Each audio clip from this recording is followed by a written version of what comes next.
ఈ సహనం గురించి మన ధర్మ గ్రంథాలు అనేక సందర్భాల్లో అనేక విధాలుగా బోధించబడ్డాయి.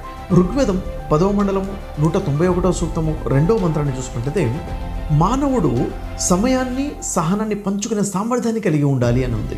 అంటే మనిషి యొక్క సామర్థ్యం ఇది కెపాసిటీ అని చెప్తున్నారు. ఏంటది? ఆ సమయం కోసం ఎదురు చూడటము, సహనాన్ని కలిగి ఉండడము ఏదైతే ఉందో ఇది ఒక మనిషి యొక్క సామర్థ్యము. ఈ సామర్థ్యం మనిషిలో ఉండాలి. సమయము కేవలం నడక కాదు, అది సహనాన్ని నేర్పే ఒక సాధన. దీని గురించి బైబిల్ గ్రంథము యాకోబు గ్రంథము 1వ అధ్యాయము 4వ వాక్యంలో, మీరు సంపూర్ణులను అనునాంగులను ఏ విషయంలోనైనా కొదవలేని వారనై ఉండునట్లు ఓర్పు తన క్రియను కొనసాగింపనీయుడి. ఓర్పు సహనం వల్ల ఏమవుతుంది? మనిషి ఓర్పు సహనం కలిగి ఉంటే దానివల్ల మనిషి ఇంత గొప్ప రిజల్ట్స్ పొందుతాడు.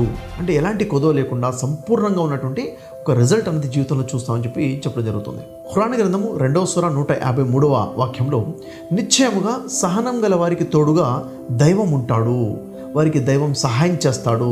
అంటే దేవుని సహాయం వారితో పాటు ఉంటుంది ఎవరైతే ఓర్పుతో సహనంతో ఉంటారో అని చెప్పేసి స్పష్టంగా ఖురాన్ కూడా చెప్తుంది.